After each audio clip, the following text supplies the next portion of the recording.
हरे कृष्णा। आपका फिर से स्वागत है श्री ईश्वर उपनिषद क्लास में कक्षा में। आज हमारा 12वां दिन और हम आज मंत्रा 9 में पहुँचे हैं। आज हम लोग आप विद्या और विद्या के बारे में चर्चा करेंगे। विद्या और अविद्या होता क्या है। तो इससे पहले बहुत से लोग जो नए हैं और जो अभी जुड़ रहे हैं या बहुत दिन से पढ़ रहे हैं, तो एक बार हम लोग रिविजन कर लेते हैं कि क्या हम लोगों ने पढ़ा। तो हम लोगों ने 3 चीज़ पहला जो मंत्र था हम लोगों ने पढ़ा था ईशावास्य प्रिंसिपल। भगवान के कैसे हम लोगों का एक कोटा डिसाइड किया ईशावास्य प्रिंसिपल के, और जो उसको पालन करते हैं वो कर्म बंधन से मुक्त होते हैं, और उनको जो पालन नहीं करते क्या असुरा नाम कालों का मतलब वो ऐसे जगत में जाके गिरते हैं जहाँ पे सूर्य की रोशनी लगती है। उसके बाद अगर उससे भी ज़्यादा दूर करते तो अंधम का तमाशा उठता, मतलब वो नरक में जाके रहते हैं। तो ईशावास्य प्रिंसिपल को फॉलो नहीं करते। तो 3 चीज़ पहले इसमें था कि जीव और ईश्वर के साथ क्या संबंध है, उसके बारे में ये 3 श्लोक 3 मंत्र थे, उसके बारे में। आज फिर हम लोगों ने 4, 5, 6 जो मंत्र पढ़े उसमें से 4 और 5 में हम लोग भगवान के अचिंत्य गुण क्या है, भगवान के गुण क्या है उसके बारे में पढ़ा, कैसे गुण से संपन्न है उसके बारे में।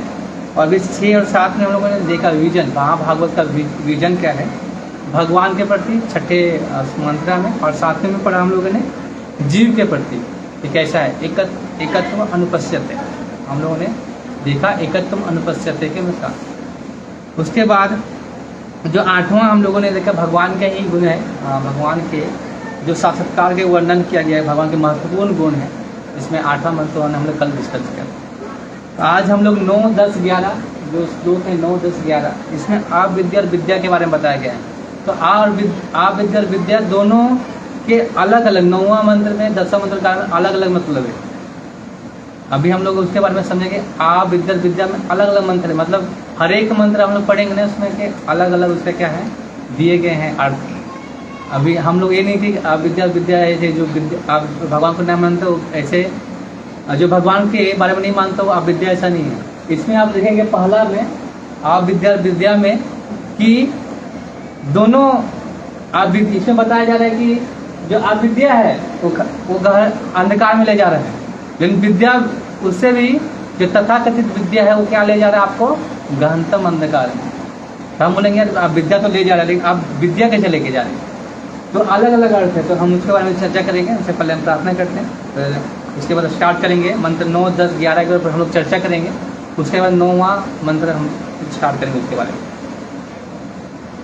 ओम ज्ञान तिरिमंदस्य ज्ञानंजना शलाकया चक्षुरुतमेन तस्मै श्री गुरुवे नमः। श्री चैतन्यो मनोभीष्टं स्थापितं येन भूतले स्वयं रूपा कदा मह्यं ददाति स्वपदान्तिकम्। नमो विष्णुपादाय कृष्णपृष्ठाय भूतले श्रीमद्भक्ति वेदांत स्वामी नामिले। नमस्ते सरस्वती देवे गौरवाणी प्रचारिणे निर्विशेष शून्यवादी पार्षद देशकारिणे। जय श्री कृष्ण चैतन्य प्रभु नित्यानंद श्री अद्वैत गदाधरा शिवासादि गौर भक्तवृंद। हरे कृष्णा कृष्ण कृष्ण हरे हरे, हरे राम राम राम हरे हरे। ओम नमो भगवते वासुदेवाय। ओम नमो भगवते वासुदेवाय। ओम नमो भगवते वासुदेवाय। मंत्र 9 अंधं तं पश्यन्ति ये अविद्या उपासते, अंधं तं पश्यन्ति ये अविद्या उपासते, ततो भूय एव तं ते तमो ये वा विद्यां रता।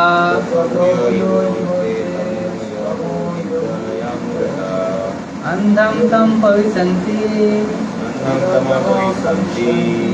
या विद्यां उपासते, ततो भूय एव ते तमो एव विद्यां रता। हम लोग ऐसे शब्दार्थ अगर पढ़ेंगे। अंधम मतलब निमट ज्ञान, तमा मीन्स अंधेरा, पढ़ेंगे तमा अंधेरा। परिसंति प्रवेश करते हैं, ये जो अविद्याम अविद्या की उपासते पूजा करते हैं तथा उससे भूया और अधिक इव सदृश्य ते वे तमः अंधकार ये जो उ भी विद्याम ज्ञान के अनुशीलन में रता लगे हुए। तो अभी हम एक दसवां का भी जो अनुवाद उसको भी पढ़ लेते हैं। उसमें क्या लिखा है? उसमें लिखा है जो दसवां मंत्र है, मनुष्यों ने बताया गया कि ज्ञान का विकास से एक फल प्राप्त होता है जबकि अज्ञान के विकास से दूसरा फल होता है। ये 10वां मंत्र का है। तो इसमें क्या है? अन्यते आहु विद्या अन्यत आहु अविद्या इति सुषम धीरा नाम ये नक्षत्र बीच है। इसे बताया गया कि विकास ज्ञान का और ज्ञान का जो है अविद्या विद्या का फल अलग अलग परिणाम होता है। 10वें बताया गया है। फिर हमको जब 11वें मंत्र में पढ़ेंगे तो वो क्या बता रहे हैं 11वें मंत्र में कि जो अविद्या की कार्य प्रक्रिया था दिव्य ज्ञान को साथ साथ सीखता है, केवल वही बारंबार होने वाले जन्म मृत्यु के प्रभाव को पार कर सकता है, अमृता के पूर्ण वरदान को भोग सकता है। क्या लिखा है? विद्याम चा विद्यम चा यस्तदा वेदो भयम सह अविद्या मृत्यु तीर्थ होता विद्याम अमृतम अश्नुते। मतलब जो विद्या का अगर कोई विद्या की तरफ जाता है तो कैसे उसको जन्म मृत्यु के उसमें क्या होता है? अब जन्म मृत्यु से निकल सकता है और अमृता का पूर्ण वरदान को भोग सकता है। आप देख रहे हैं कि पहले बताया गया कि आप विद्या अविद्या से ज़्यादा खतरनाक है। दूसरा में बताया जा रहा है कि दोनों क्या कर रहे हैं, दोनों का अलग अलग परिणाम है। और तीसरा में बताया कि दोनों महत्वपूर्ण हैं।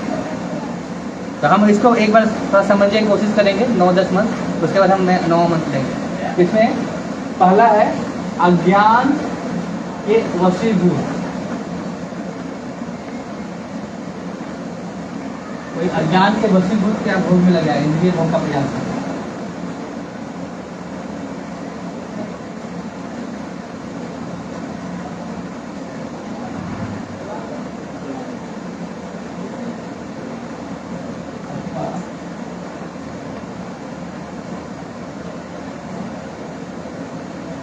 इंद्रिय भोग के लिए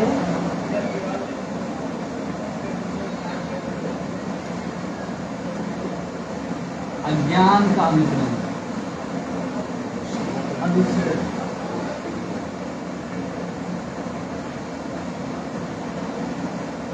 दसवां में है ज्ञान तथा ज्ञान का इंद्रिय भोग का प्रयास। ज्ञान तथा अथवा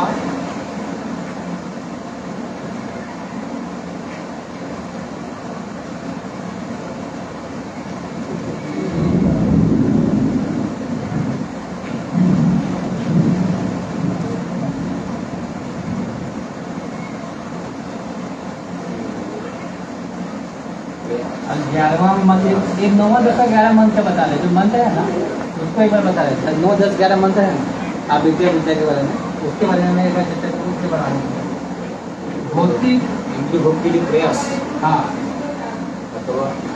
इंद्रिय भोग के प्रयास या इंद्रिय भोग का के लिए अज्ञान का अनुशीलन। अज्ञान का, हाँ अज्ञान का अनुशीलन। भौतिक शरीर के भरण प्रदर्शन हेतु थोड़ा कंफ्यूजिंग करेगा, इसलिए हम थोड़ा इसको कर रहे हैं। पहले एक बार इसको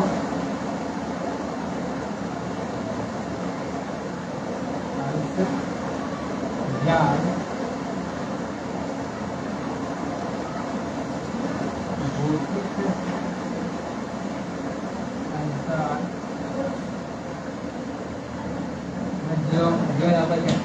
जीवन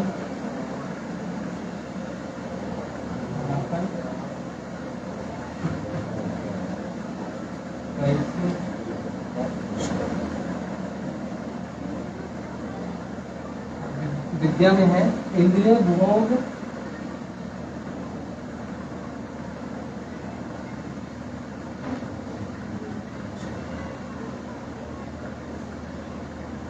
ज्ञान अथवा पथभ्रष्ट ज्ञान।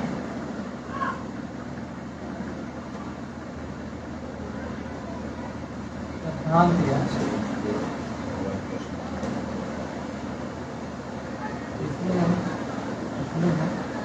कृष्ण भावना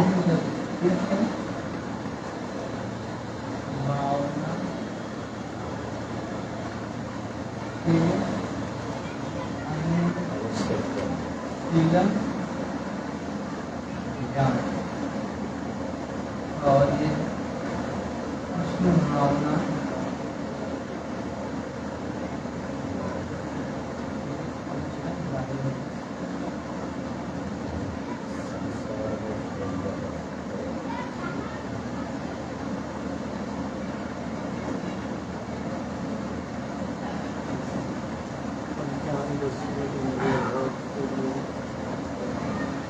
मैं जो भी बताने जा रहा हूँ थोड़ा सा ध्यान से सुनिए इसका क्या है कि आपको थोड़ा कन्फ्यूजन करेगा। अभी इसको हम ध्यान से नहीं मंत्र को समझेंगे। जैसे कि हम लोगों ने दो वर्णन होते हैं मनुष्य ज्ञान के। पहला तो साक्षात्कारी पुरुष है, कोई ज्ञान को अनुशीलन करता है, कैसे कर सकता है, और असाक्षात्कारी पुरुष ज्ञान को प्राप्त करने का क्या सावधानी। तो वो दो प्रकार के जैसे कर सकता है, विद्या और अविद्या से। तो इसमें भी देखिए आप लिखा है, पहला जो मंत्र में बोल रहे हैं कि अविद्या का कोई क्या करता है, और अविद्या को फॉलो करता है तो वो गहनतम अंधकार में जाता है। और ये भी लिख रहा है कि कोई विद्या का, यहाँ विद्या कौन सी विद्या के बाद बोल रहा है, भौतिक ज्ञान की विद्या के बाद बोल रहा है। जैसे किसी को कम शिक्षित है, कम ज्ञान है, फिर भी वो इंद्रिय भोग कर रहा है, तो ज्ञान है फिर भी इंद्रिय भोग कर रहा है, तो उसका दोनों का परिणाम क्या होगा? जैसे किसी को ज्ञान अज्ञान है, इंद्रिय भोग जो गलत होता है, किसी को अज्ञान है फिर भी इंद्रिय भोग कर रहा है, और ज्ञान के माध्यम से इंद्रिय भोग कर रहा है, ज्ञान को भोग को गुणावृत्ति के लिए काम कर रहा है, उसका क्या होगा? दोनों क्या है? ये दोनों चीज क्या हुआ? पहला मंत्र किसके बारे में बात करें? दोनों चीज अविद्या के रूप में बात करें।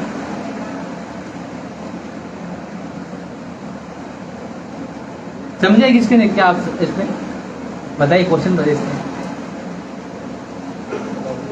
उसके पास ज्ञान है फिर भी वो इंद्रिय भोग कर रहे हैं। हाँ। दूसरा कैटेगरी है कि वो ज्ञान को प्रयोग करके इंद्रिय भोग करने के लिए ज्ञान लेकिन को पहला जो मंत्र ने बताया गया कि अविद्या से भी क्या विद्या आपको गहनतम अंधकार में ले जा रहा है। तो ये दोनों चीज क्या है? अविद्या की, ताकि इसमें दोनों ही भगवान के प्रति कुछ नहीं है, भगवान के प्रति शिक्षा नहीं है, दोनों में इंद्रिय भोग है। ये भी आ गए दोनों अविद्या की कैटेगरी में। लेकिन क्या है? पथभ्रष्ट विद्या। जैसे भौतिक ज्ञान विद्या के रूप में हम, जैसे अभी ज्ञानी लोग जितने भी लोग जहाज बनाना, टीवी, ये सब कुछ बनाए ना, गन बना, तो वो भी तो ज्ञान है, भौतिक ज्ञान है। लेकिन क्या किसके लिए कर रहे हैं? अपने इंद्रिय भोग की गुणवत्ता के लिए कर रहे हैं। इसमें क्या कर रहा है? ईश्वर भी नहीं। जैसे हमारे जो यूनिवर्सिटी है, जितने भी लोग अभी पढ़ाई करते कॉलेज में, उनको सब कुछ डिग्री प्राप्त है, उसको ज्ञान है, भौतिक ज्ञान है, लेकिन उसको जो ज्ञान होना चाहिए मुख्य ज्ञान है नहीं। जो मुख्य ज्ञान भगवान के प्रति ज्ञान है, भगवान के बारे में ज्ञान नहीं। अब दूसरे मंत्र में क्या है? इसमें क्या बोल रहा है? जो ज्ञान, जो अविद्या को जो फॉलो करता है उसका अलग अलग परिणाम होते हैं, फल होता है। उसमें हम सेकेंड मंत्र, जब 10वां मंत्र में जाएंगे, तो ज्ञान और अज्ञान का जो इंद्रिय भोग के लिए नुकसान करता है, सिर्फ इंद्रिय भोग को, उसका अलग परिणाम होता है। और कोई विद्या का प्रयोग कृष्ण को पाने के लिए करता है, उसका अलग परिणाम होता है। और तीसरा में बोलते हैं कि विद्या और विद्या दोनों जरूरी है।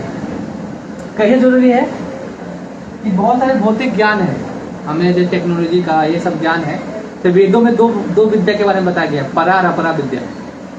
परा विद्या होता है जो आध्यात्मिक जगत के बारे में बताता है, और अपरा विद्या जो भौतिक जगत में कैसे इंद्रिय भोग अच्छे से कर सके, अच्छे से कैसे जगत के में, और इंद्रिय भोग को कैसे, जैसे कि आयुर्वेद हो गया, अष्टांग कला हो गया, नाटक हो गया, ये अपरा विद्या में होता है। तो ये भी वेदों में वर्णित है। अपरा विद्या का भी प्रयोग करके, जैसे हम कोई आयुर्वेद वगैरह है, कुछ भी यूज करके हम अपने आप को स्वस्थ रखते हैं, और इसका प्रयोग कर रहे हैं भगवान के, क्या कहते हैं, भगवान को पाने, भगवान कृष्ण को पाने में।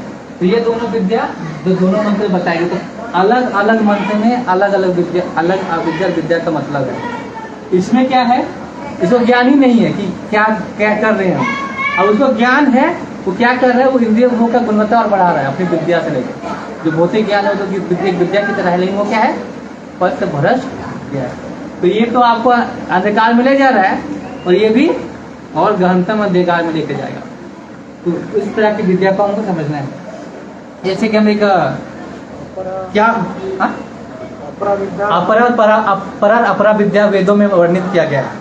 परा विद्या तो है आध्यात्मिक आध्यात्मिक अपरा विद्या जो भौतिक जगत में कैसे हम सुख सुविधा जो वो भगवान ने बताया, उसमें है अष्टांग कला है, जो कला है ना, कला वगैरह परा नाटक। विद्या और मतभ्रष्ट विद्या सेम है।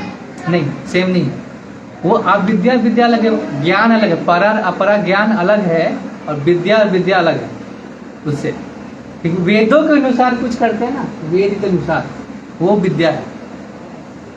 लेकिन वेदों में भी तो अपरा विद्या से लिखा गया ना, उस ज्ञान को प्राप्त करने के लिए। तो वेद के अनुसार अगर हम लोग भौतिक वो करने के लिए भी वेदों में बताया गया कैसे कर सकते हैं। लेकिन चिकित्सा विज्ञान है, हाँ, तो विद्या है, अपरा विद्या है। श्री कृष्ण विज्ञान भगवान के बारे में जो जगत है, भगवान के बारे में उसको परा विद्या।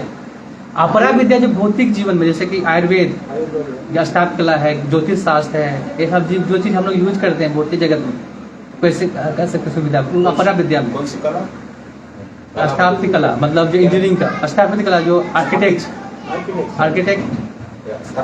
कला, नाटक, जो नाटक कला है, नाट्य कला है, अलग अलग जो कलाएं हैं, उस वो भौतिक जगत में जो सुविधा प्राप्त करने के लिए, जिससे हम भगवान के प्रति हो सके। अपरा विद्या मतलब वो अविद्या नहीं है, वो विद्या ही है। वेद के अनुसार कोई विद्या हम प्राप्त कर रहे हैं, वेद के अनुसार।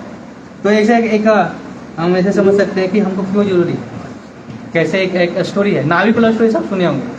नाविक और एक बोटमैन रहता है, एक पढ़ा लिखा व्यक्ति। तो उसमें क्या हमको ज्ञान प्राप्त करना है ये पता नहीं लोग। सबसे पहले कि ज्ञान क्या, किसको प्राप्त करना है। हमको ज्ञान है, हम PhD हैं, सब चीज़ में उन्नत है, हमको सब कुछ बनाना, रॉकेट बनाना आता है, सब कुछ आता है, लेकिन जो चीज़ हमको आना चाहिए वो नहीं आता। जैसे कि एक नाविक होता है, एक बहुत दो दोस्त होते हैं। गांव से एक व्यक्ति बाहर जाता है, पूरा साइंटिस्ट वगैरह बन के आता है, और एक नाविक होता है। तो वो फिर बहुत सालों के बाद आके मिलता है, तो नाविक उनको लेके जाता है कि चलो लेके जाते हैं। तो उसे बात करने के दौरान बात ही करता है कि तुम यहीं रह गए नाव चलाते, मैं तो साइंटिस्ट बन गया, वैज्ञानिक बन गया, देखो मेरे पास एक लैपटॉप है। तो बोले पता है लैपटॉप क्या होता है? तो बोलते नहीं, तेरा 25% जीवन बेकार, ऐसे बोलते तेरा 25% जीवन बेकार हो गया। बोला ठीक है। फिर बोलता है, तो फिर GPS वगैरह स्टार्ट करता है, मोबाइल का GPS वगैरह देखता है कि मौसम का भविष्यवाणी करता है कि आज मौसम पूरा साफ रहेगा, ऐसे बोलता है।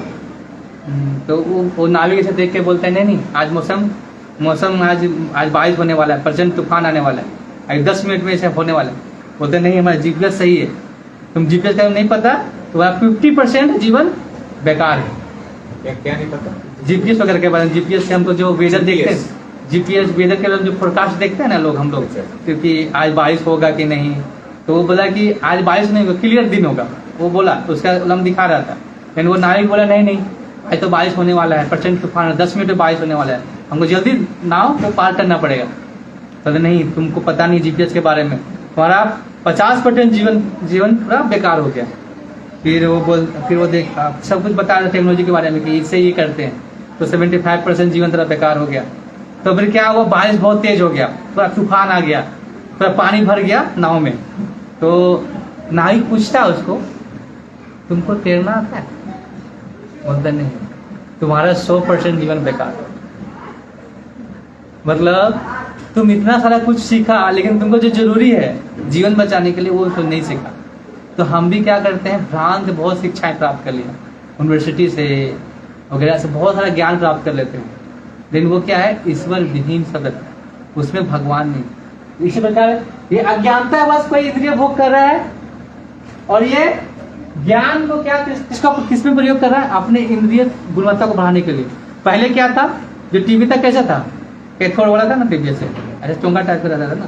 उसके बाद अभी क्या, अभी कौन सा जनरेशन टीवी आ गया, कौन सा जनरेशन, 10th है सर, 10th है सर, 10th 11th से वो LED वाला पतला वाला आ गया। लेकिन क्या उसमें क्या देख रहा हो, इंद्रिय का गुणवत्ता बढ़ा, इंद्रिय भोग का। जो लोग जो पहले टीवी देखते थे वो ज़्यादा नर्क में जाएंगे कि अभी जो टीवी देख रहे हैं वो ज़्यादा नर्क में जाएंगे? इंद्रिय भोग कर रहे हैं, अभी कर रहे हैं ना, तो क्या करें, इंद्रिय भोग की गुणवत्ता को बढ़ा रहे हैं और कुछ नहीं कर रहे, और ईश्वर भी सब जाता है। का बुखर बढ़ना है। हाँ, जैसे हम लोग बोलते हैं कि हमारा दुख कम करना है, लेकिन अभी जितने भी समझते हैं और दुख बढ़ते जा रहा है। मार्टिन लूथर किंग बोलते हैं ना, guided missile misguided people, guided missile misguided people, मतलब मिसाइल तो गाइडेड है लेकिन पथभ्रष्ट लोग हैं, लेकिन गाइडेड मिसाइल है। तो हम लोग मिसाइल फेंकते हैं ना कि वहाँ पे जाना है, लेकिन वो हम ही लोग अंधकार में हैं और हम लोग गाइडेड मिसाइल भेज रहे हैं। तो क्या होगा, लड़ाई होगा ना, परमाणु बम ये सब क्यों बना है, इसी के लिए। तो हमको पहले समझना पड़ेगा कि कहाँ गाइड करना है, उसके बारे में। तो इसके बारे में तो फिर हम लोग अभी इसका पहला जो पैराग्राफ है उसको थोड़ा पढ़ते हैं, उसके बारे में।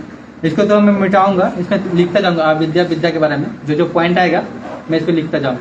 मार्टिन लूथर ने बताया। हाँ, मार्टिन लूथर ने बताया कि misguided guided missile misguided people.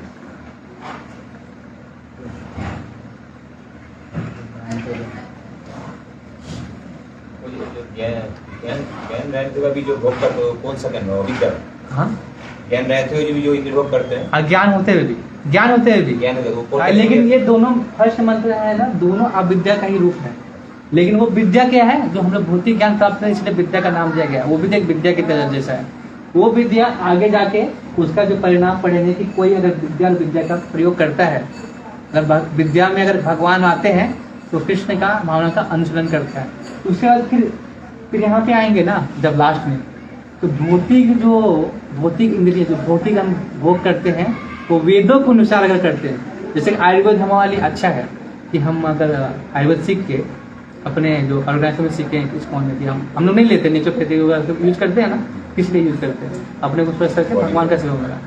तो वो भी दोनों को बैलेंस करके, कोई भी एक आप विद्या सीखे हैं, उस विद्या का प्रयोग क्या कर, अविद्या ही है, उसको प्रयोग कहाँ कर रहे हैं, अपने भगवान के सेवा में। तो वो लास्ट मंथ में आएगा 11 मंथ में कि दोनों विद्या क्यों नेसेसरी है। ये नेसेसरी है लेकिन सफिशिएंट नहीं है, ये नेसेसरी भी और सफिशिएंट भी।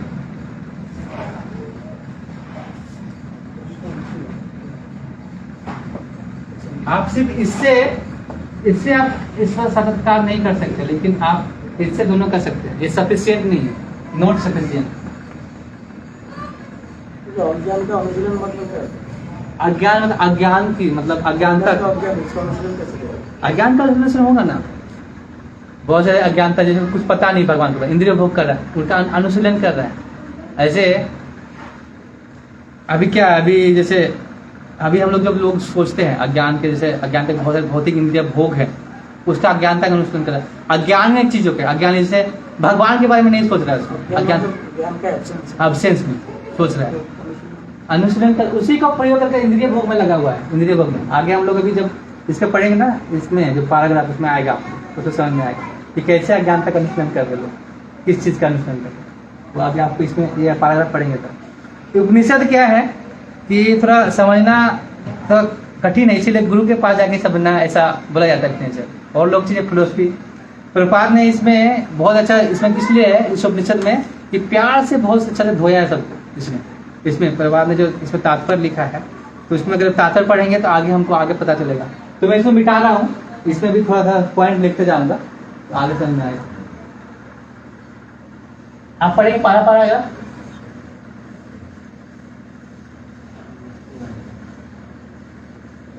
तात्पर्य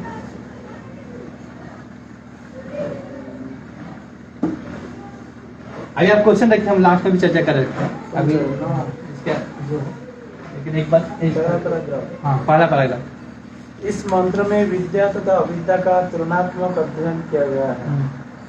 अविद्या निस्संदेह घातक है, लेकिन विद्या उससे भी अधिक घातक होती है यदि वह दिग्भ्रमित हो। श्री ईशोपनिषद का यह मंत्र विगत काल की अपेक्षा आज अत्यधिक लागू होता है। आधुनिक सभ्यता जन शिक्षा के क्षेत्र में काफी आगे बढ़ गई है, लेकिन परिणाम यह है कि लोग पहले से अधिक दुखी है, क्योंकि जीवन के सर्वाधिक महत्वपूर्ण अंग अर्थात आध्यात्मिक पहलू को छोड़कर भौतिक प्रगति पर बल दिया जा रहा है।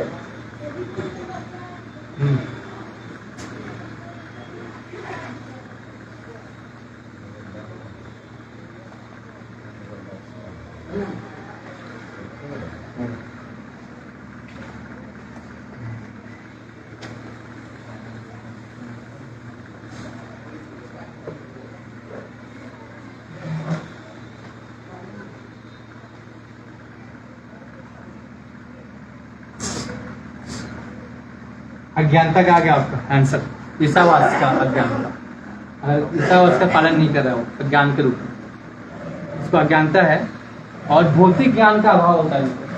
जैसे बहुत सारे लोग हैं जिनको कुछ पता नहीं, जो भौतिक ज्ञान भी नहीं है, जैसे आदिवासी लोग जो बहुत पिछड़े वाले लोग हैं, वो भी तो इंद्रिय भोग कर रहे हैं, लेकिन उनको भौतिक ज्ञान का ज़्यादा पता नहीं होता, फिर भी तो इंद्रिय भोग कर रहे हैं ना। अज्ञानता से करो या ज्ञानता से करो, अब इंद्रिय भोग करे तो गलत है।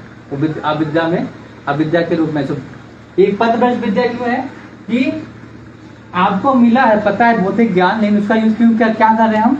इंद्रिय भोग की गुणवत्ता बढ़ाने में। आप तो कैसे इंद्रिय भोग और अच्छा से कर सकते हैं उसके बारे में। जैसे अभी इसमें लिखा है ना, बोल रहे हैं कि जो विद्या का तुलनात्मक अध्ययन किया गया है, अविद्या अज्ञान का निस्संदेह घातक है, लेकिन विद्या उससे भी अधिक घातक है। इस विद्या को उससे भी घातक बता रहे हैं। अब कैसे बोलेंगे? अब विद्या तो घातक है, अब विद्या भी और उससे भी घातक है। हाँ, तथा कथित विद्या, यहाँ पे जो लिखा है ना अनुवाद में, जो लोग अविद्यापूर्ण कार्यकलापों का अनुसरण में लगे हुए हैं, वे अज्ञान के गहनतम क्षेत्र में प्रवेश करेंगे। इससे वे निष्कृष्ट हुए जो तथाकथित ज्ञान के अनुशीलन में लगे हैं। कौन सा? तथाकथित ज्ञान, जो भ्रांत ज्ञान, जो हम लोग समझते हैं क्या कि यही ज्ञान क्या है? बेस्ट है, यही ज्ञान सर्वोत्तम है, तो हम वो मान लेते हैं कि ये ज्ञान सर्वोत्तम है, भ्रांत ज्ञान उसको बोलते हैं। तो आगे बहुत सारे इसको तोड़ेंगे, आगे आएंगे, कर्म योगी, ज्ञान योगी, कैसे इसको फॉलो करके उससे फंसे हुए विद्या में, अविद्या में।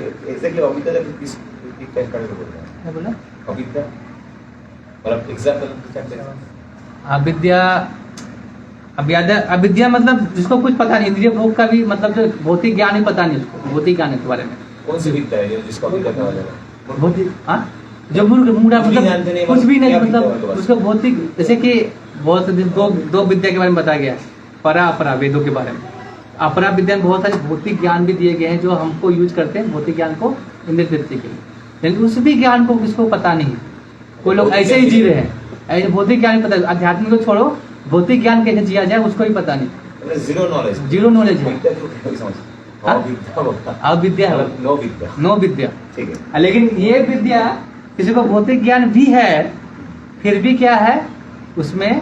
तो रियल विद्या, अविद्या के बारे में हम लोग पढ़ेंगे। रियल विद्या क्या है? उसमें भगवान केंद्रित होते हैं। अगर ईसावास प्रिंसिपल तो रियल विद्या वही होता है, लेकिन हम लोग विद्या को तुलनात्मक अध्ययन कर रहे हैं, वो पथभ्रष्ट विद्या के बारे में बात कर रहे हैं, तो थोड़ा सा हम लोग कंफ्यूजन हो गए। इसलिए बोले ना कि आप थोड़ा सा इसमें थोड़ा माइंड को क्लियर रखना पड़ेगा कि विद्या कहाँ से, हम किस बारे में बात कर रहे हैं। आगे आएगा कि आप विद्या के परिणाम अलग हैं, और आगे आएगा कि दोनों सही है, दोनों का जरूरत है। तो अभी वो तीनों मंत्र इसीलिए कंफ्यूज, इसलिए आप इस मंत्र में हैं तो इस मंत्र के बारे में थोड़ा पढ़ते हैं।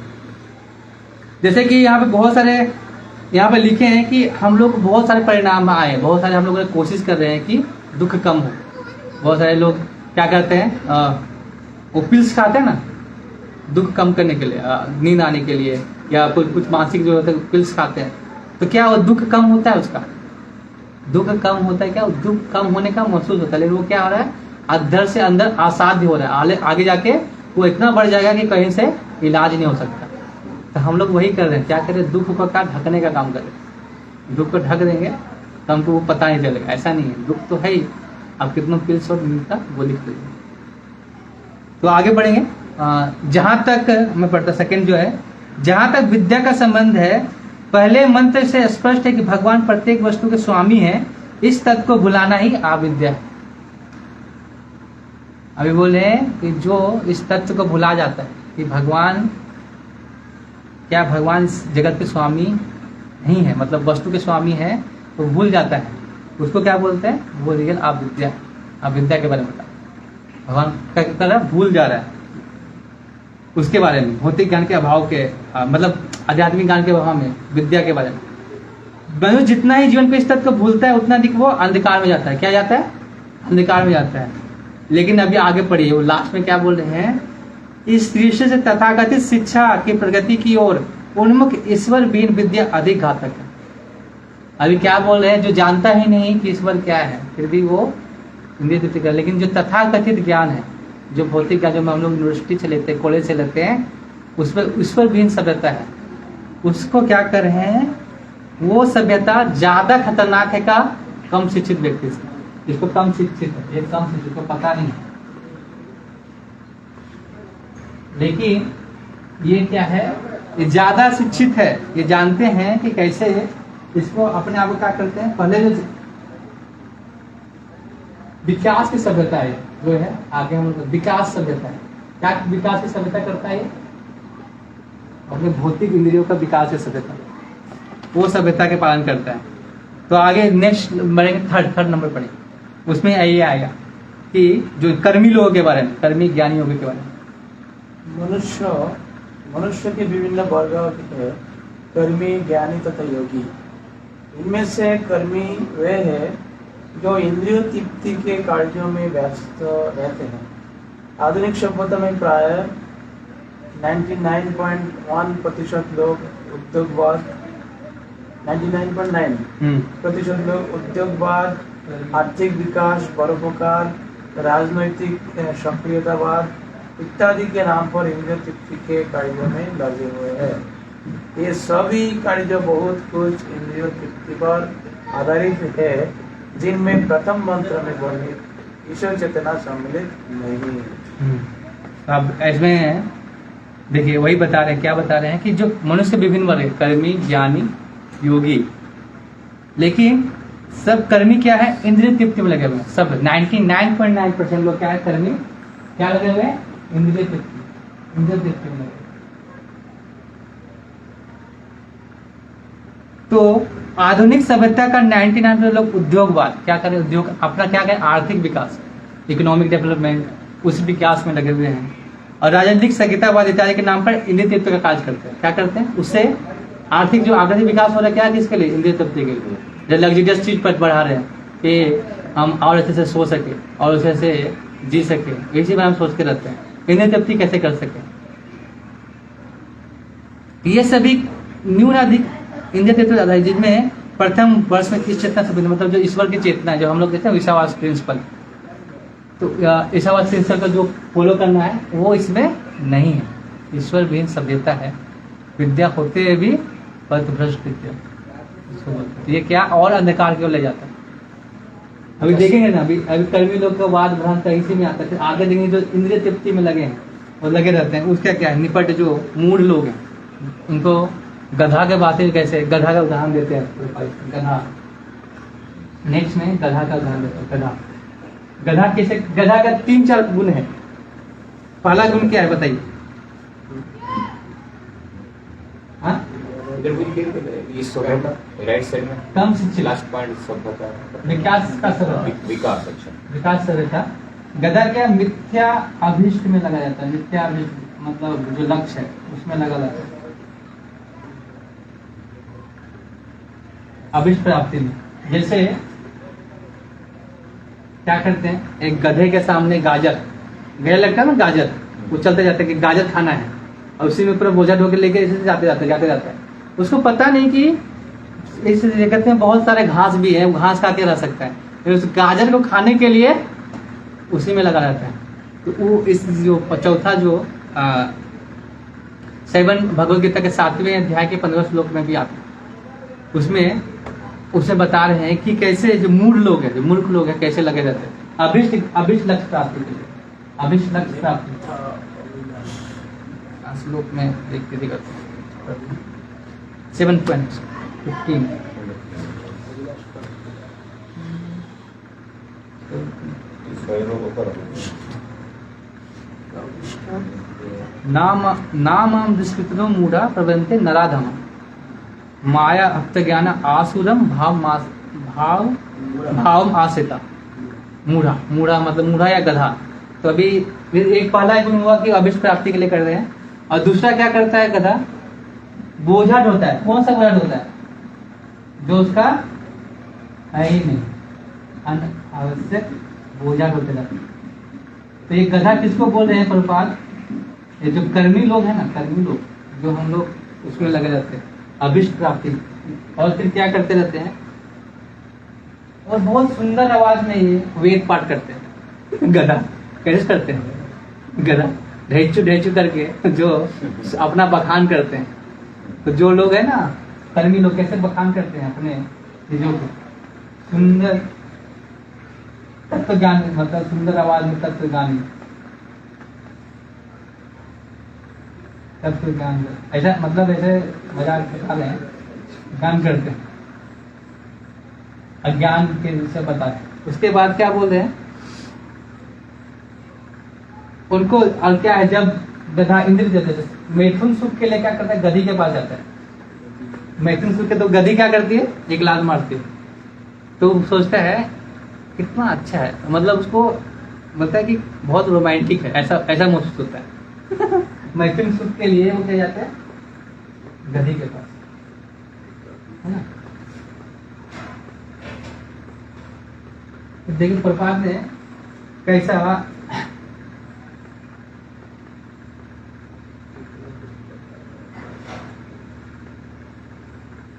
उसको क्या बोलता है, उस सुख समझता है।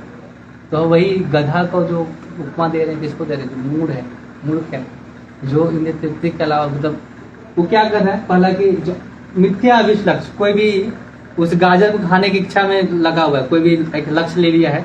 जैसे बहुत लोग पीएचडी कर लिया, बहुत लोग कुछ कर, लेकिन आप उसको ज्ञान प्राप्त नहीं है कि उसको करना क्या है। उसको बहुत सारे पैसे, बहुत कुछ है, लेकिन उसको पता नहीं कि उसका जो अभिष्ट लक्ष्य है, उसका जीवन का लक्ष्य क्या है, उसको पता ही नहीं। उसको बोलेंगे कि ये रॉकेट कैसे बनता है, उसको पता है, लेकिन तुम कौन हो उसके बारे में जानता ही नहीं। आप कौन है इसके बारे में कोई जानता है ना। ऐसे लोग हैं ना, अभी उन लोग को पता है कि कैसे ये बनता है, ये सारी चीज़ बनती है। बिल्डिंग का नॉलेज है, बिल्डिंग कैसे बनाना है, पुल कैसे बनाना है, यानी आप उसे बोलेंगे कि आप कौन है, तो बोलेगा नहीं पता, उसके बारे में ज्ञान नहीं। तो वो ऐसे ही लक्ष्य के लिए लगा हुआ है। और जो मैथुन सुख है, जो जैसा होता है गधे की भांति, वो लगा रहता है। इसमें इसके लिए बता रहे हैं। उसके बाद आगे वो बताते हैं कि जो ज्ञान है, अविद्या को बोला गया है मणि विहीन, इसको विद्या को बोला गया, अविद्या को मणि विहीन, इसको बोला है मणि विभूषित। तो मणि विहीन अविद्या मणि विभूषित से अच्छा है। कैसे अच्छा है? उसके बाद तो इसको पैराग्राफ को पढ़ेंगे प्रभु, इसको बताऊंगा। तो मैं इसको ऊपर मिटाऊं, इसको ऊपर में नहीं, तो इसको मैं मिटा सकता हूँ, इसको मिटा देता हूँ इधर लिखने के लिए। आप लोग अगर स्क्रीन शॉट बोलता हूँ, ऑनलाइन वाले स्क्रीन शॉट लेना चाहते हैं तो ले सकते हैं।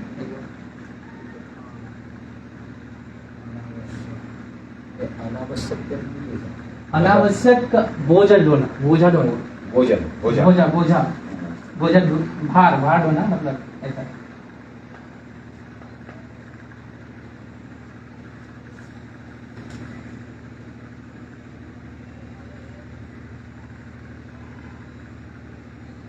इधर में बताता हूँ,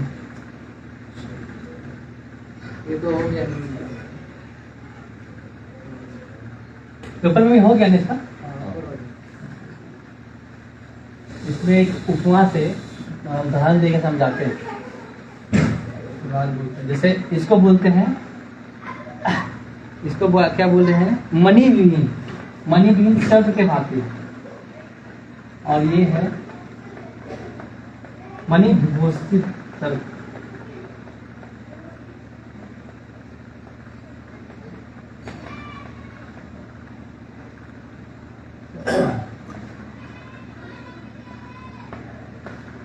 इसको इस पैराग्राफ को पढ़िए थोड़ा थोड़ा।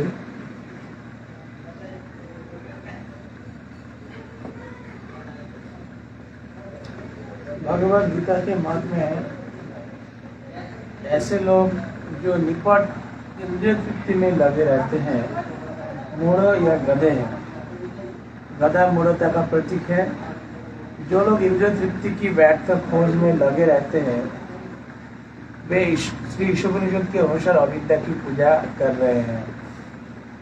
जो लोग शिक्षा के विकास के नाम पर इस प्रकार की सभ्यता की सहायता कर रहे हैं वे वास्तव में उन लोगों की अपेक्षा अधिक हानि पहुंचा रहे हैं जो निपट इंद्रिय तृप्ति के पद पर आसीन है।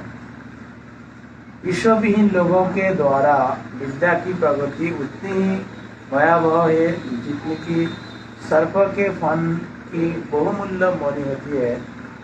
मणि से विभूषित सर्प मणि विहीन सर्प से अधिक घातक होता है। परिभक्ति शुद्धोदय में ईश्वर विहीन लोगों द्वारा शिक्षा की उन्नति की तुलना सबके श्रृंगार से की गई है।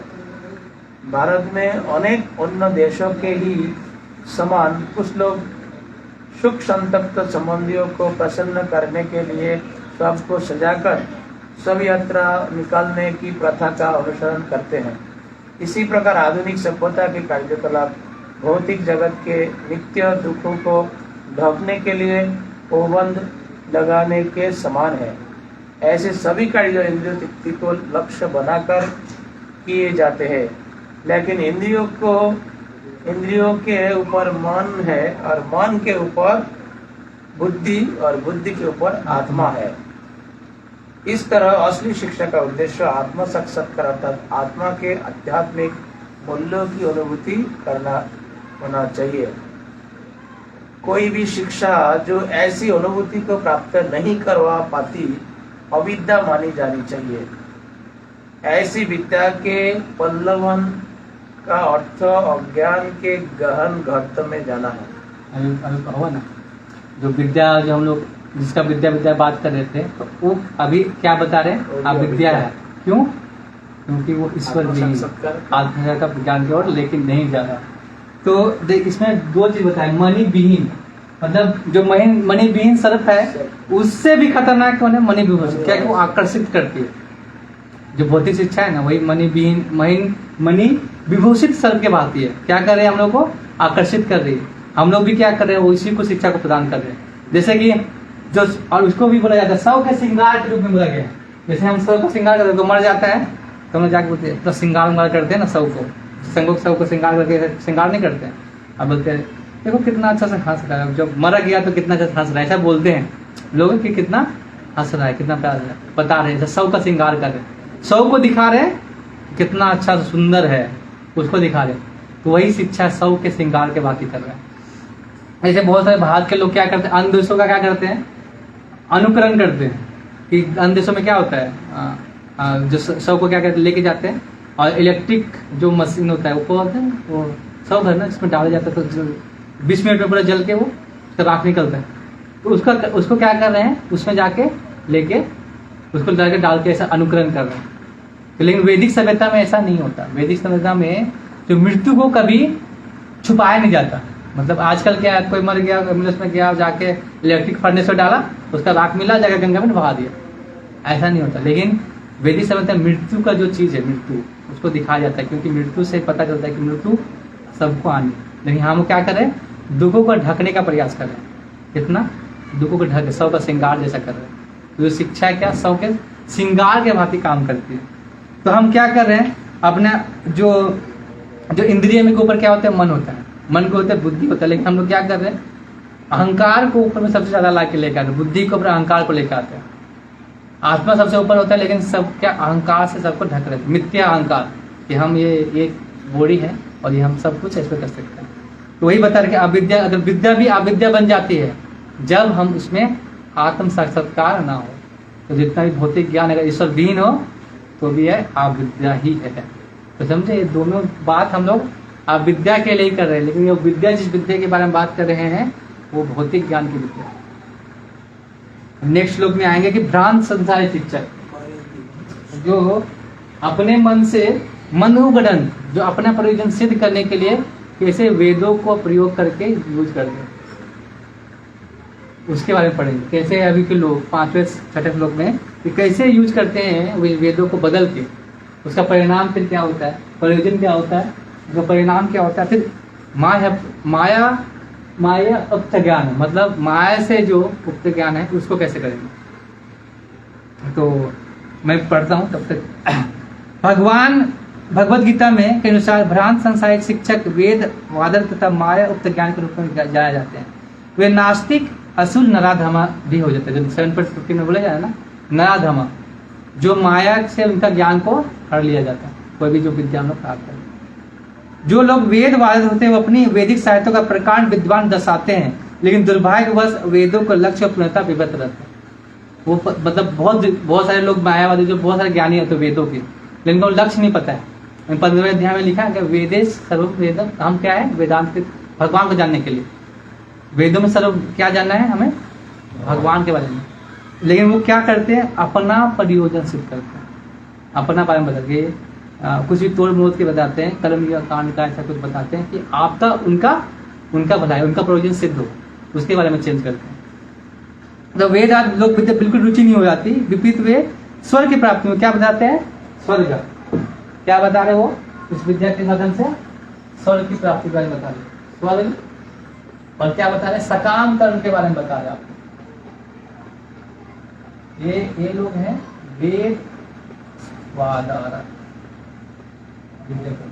स्वर्ग के बारे में, स्वर्ग के बारे में बता रहे।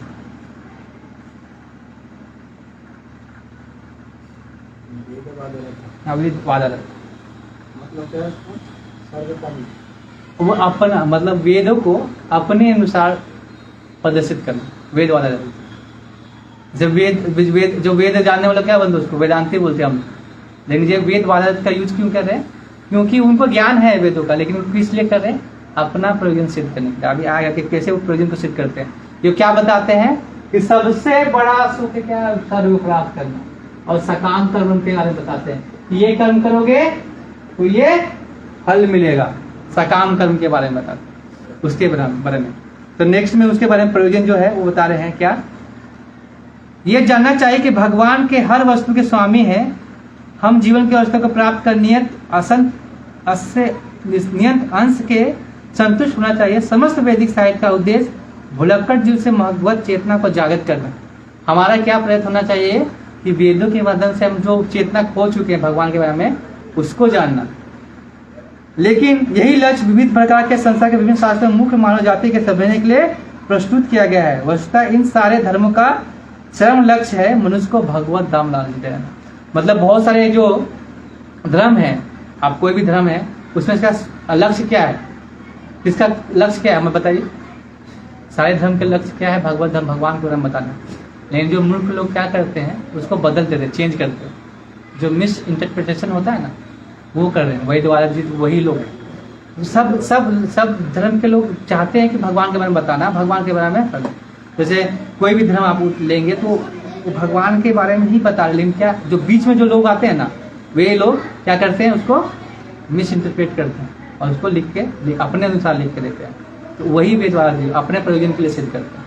तो वही छठ जो सातवां में उसका परिणाम, वेद का प्रयोजन, ये लोग क्या करते हैं, प्रयोजन क्या होता है उनका। छठा में बताएंगे, इसमें बताया गया है कि जो सब धर्म के लोग हैं उनका लक्ष्य होता है, इसमें नहीं लिखेंगे, जो सब धर्मों का लक्ष्य होता है क्या होता है, भगवान के प्राप्ति के लिए करना। तो नेक्स्ट पैराग्राफ पढ़ेंगे तो सातवां पैराग्राफ, वेद का प्रयोजन क्या है। किंतु वेद वादरत किंतु वेद वादरत लोग वेदों के तात्पर्य को, जो कि भुलक्कड़ जी के भगवान से विस्मृत संबंधों को पुनः जागृत करना है, न समझकर यह मानकर चलते हैं कि ऐसे गौण विषय वेदों के अंतिम लक्ष्य है तथा इंद्रियों की तृप्ति के लिए शारीरिक आनंद की प्राप्ति, यही काम भावना सर्वप्रथम भौतिक बंधन का कारण बनती है। ऐसे लोग वैदिक साहित्य की गलत व्याख्या करके अन्य लोगों को भ्रांत करते हैं। कभी कभी वे पुराणों की भी वंचना करते हैं, जबकि सामान्य लोगों के लिए ये पुराण प्रामाणिक वैदिक व्याख्याएं हैं। वेदवादरत लोग वेदों की अपनी व्याख्या करते हैं और आचार्यों के प्रमाण को उपेक्षा करते हैं। वे अपनी ही बीच में से किसी कपटी व्यक्ति को ऊपर उठाकर उसे वैदिक ज्ञान का अग्रणी बताकर प्रचार करते हैं। ऐसे लोगों की भर्त्सना इस मंत्र में विद्यायाम रता जैसे उपयुक्त संस्कृत शब्द के द्वारा विशेष तौर पर की गई है। विद्यायाम का अर्थ है वेदाध्ययन, क्योंकि वेद ही ज्ञान के मूल है तथा रता का अर्थ है लगे हुए। इस प्रकार विद्यायाम रता का अर्थ हुआ वेदों के अध्ययन में लगे हुए। यहाँ पर वेदों के तथाकथित विद्यार्थियों की भर्त्सना की गई है, क्योंकि वे आचार्यों की आज्ञा का उल्लंघन करने के कारण वेदों के वास्तविक प्रयोजन को नहीं जानते। ऐसे वेदवादन तो वेदों के प्रत्येक शब्दों का ऐसा अर्थ ढूंढते हैं जो उनके प्रयोजनों के अनुकूल हो। वे यह नहीं जानते कि वैदिक साहित्य साधारण ग्रंथ का संग्रह है जिन्हें शिष्य परंपरा की श्रृंखला द्वारा ही समझा जा सकता है।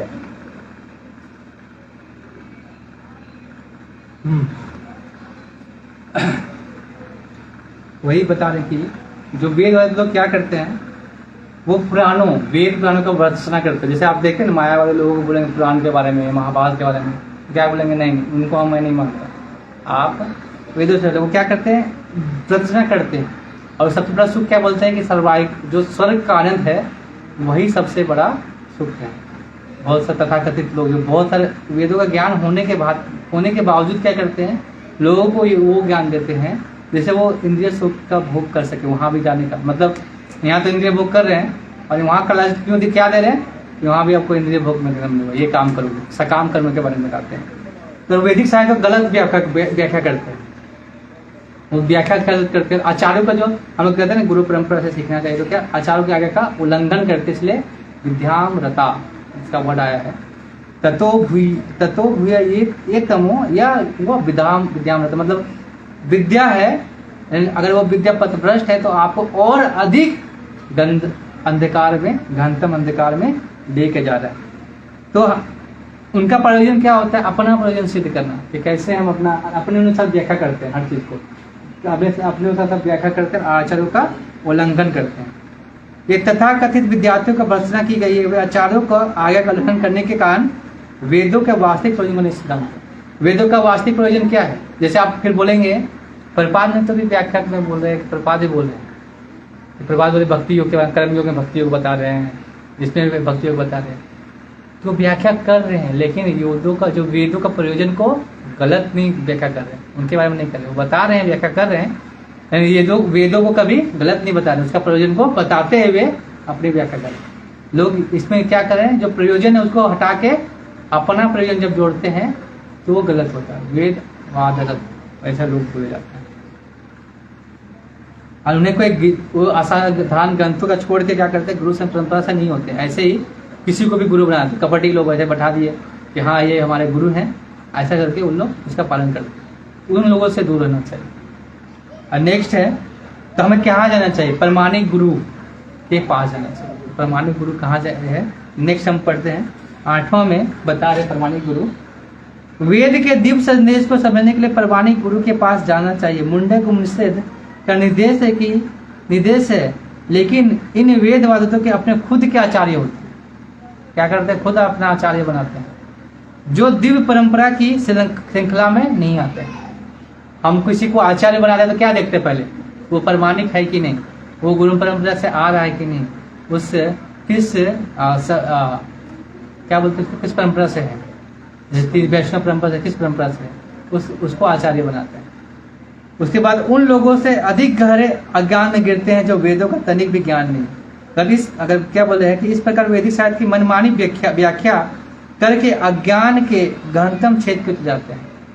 मतलब विद्या उनको पता है वेदों का, लेकिन क्या कर रहे हो, गलत ढंग से प्रदर्शित कर रहे हैं, तो और अधिक गहनतम अंधकार में प्रवेश करेंगे और अधिक नर्क में जाएंगे, ऐसा बोल रहे। वे उन लोगों से भी अधिक गहरे अज्ञान में गिरते हैं जो वेदों का तनिक भी अज्ञान है। मतलब जिसको वेद का तनिक भी ज्ञान नहीं तो अंधकार में जाएगा ही, वो ज्ञानता कारण उसको पता नहीं, लेकिन जिसको पता है फिर भी वो गलत व्याख्या कर रहा है। आपको वेद पता है फिर भी आप अपने लिए वेदों का व्याख्या करें तो फिर तो और अधिक नरक में जाएंगे। मतलब आपको पता नहीं तो कोई बात नहीं, थोड़ा चलो जो पता नहीं ज्ञान फिर भी एक नरक में पहुंचे, लेकिन आपको पता होते भी आप लोगों को लेके जा रहे हैं बता के नरक में, तो आपको और अधिक अंधकार नरक में लेके जाया जाए। तो इसीलिए एक और इसमें एक शब्द आया था माया उक्त ज्ञान, जो माया से जिस पर बहुत ज्ञान है वेदों का, लेकिन उनका जो माया से वो बंधे हुए, उस ज्ञान के बारे में बताता है। तो इसको पढ़ेंगे नौवां, बहुत अच्छा इसमें है नौवां, बहुत अच्छे से सारांश समझ सकते हैं इसका। बताइए। माया अपहरित ज्ञान श्रेणी के लोग स्वनिर्मित ईश्वर देवता होते हैं। ऐसे लोग अपने आप को ईश्वर मानते हैं और उनके अनुसार किसी अन्य ईश्वर को पूजने की आवश्यकता नहीं होती। यदि कोई धनी व्यक्ति हुआ तो वे उसके सामान्य पुरुष होने पर उसकी पूजा करना स्वीकार कर लेते हैं, लेकिन कभी ईश्वर की पूजा नहीं करेंगे। ऐसे लोग अपनी मूर्खता को ना पहचान पाने के कारण कभी नहीं सोचते कि भला ईश्वर कहीं माया से बंधता है। यदि ईश्वर कभी माया से बंधा होता तो माया ईश्वर से अधिक शक्तिशाली हुई होती। ऐसे लोग कहते हैं कि ईश्वर सर्वशक्तिमान है, लेकिन वे यह नहीं सोचते कि यदि ईश्वर सर्वशक्तिमान है तो माया से उसके परास्त होने की कोई संभावना नहीं है। ये स्वनिर्मित भगवान इन सारे प्रश्नों का स्पष्ट उत्तर नहीं दे पाते। वे केवल ईश्वर बने रहने में प्रसन्न रहते हैं।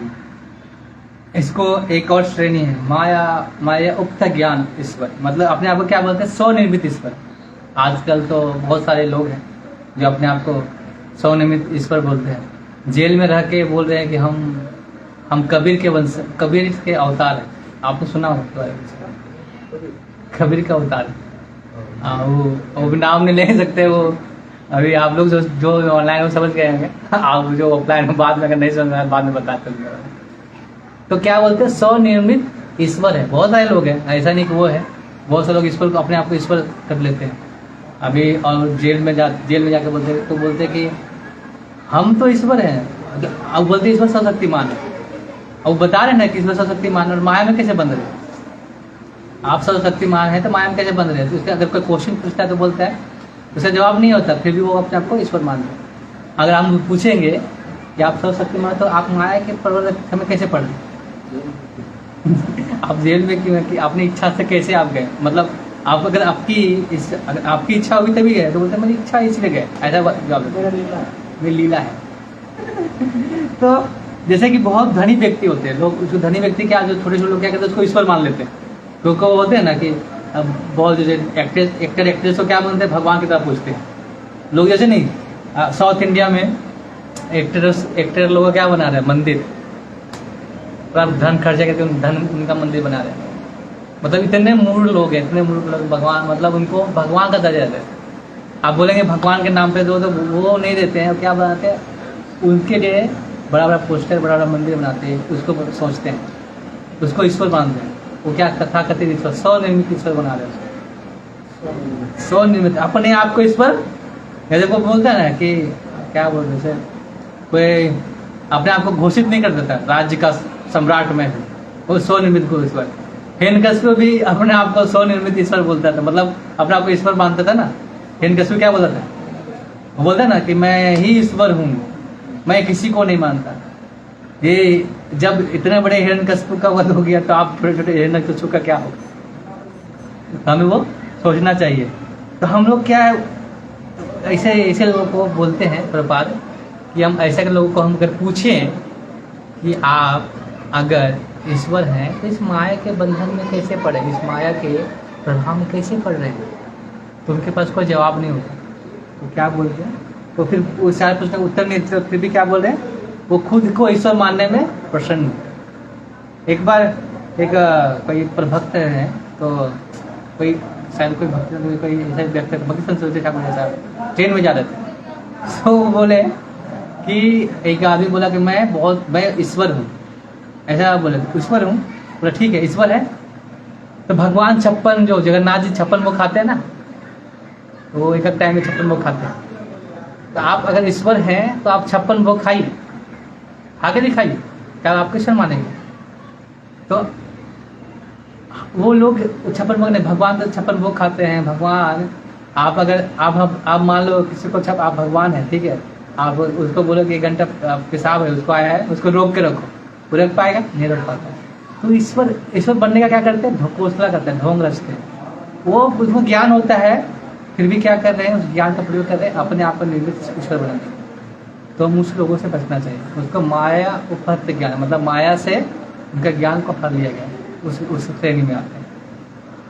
तो हरे कृष्णा तो यही है, आप विद्या मतलब जो विद्या, मतलब रियल विद्या क्या है वो आगे हम लोग पढ़ेंगे कि जो रियल विद्या क्या है, भगवान जिसमें भगवान के बारे में ईसावास प्रिंसिपल जिसमें हम लोग पढ़ते हैं वही विद्या। ये दोनों विद्या में भगवान आ रहे हैं? नहीं आ रहे। तो ये दोनों विद्या क्या है? ये अविद्या तो विद्या है, ये भी जो पथभ्रष्ट विद्या है वो भी अविद्या के कैटेगरी में। आगे हम लोग पढ़ेंगे आप विद्या और विद्या के परिणाम, नेक्स्ट जो मंत्र है उसमें, उसके आगे पढ़ेंगे विद्या और विद्या दोनों जरूरी है। हम बोलेंगे प्रभु जी आप इस मंत्र में पहले बता रहे हैं कि आप विद्या है, और इसमें बता रहे हैं कि दोनों विद्या अलग अलग, और नेक्स्ट टाइम बोल रहे हैं इसके बारे में कि ये दोनों का जरूरी है। तो इसके बारे में हम लोग कल चर्चा करेंगे 10वां मंत्र और 11वां मंत्र के बारे में, अलग अलग दिन में उसके बारे में समझेंगे। हरे कृष्णा। श्रील प्रभुपाद की जय।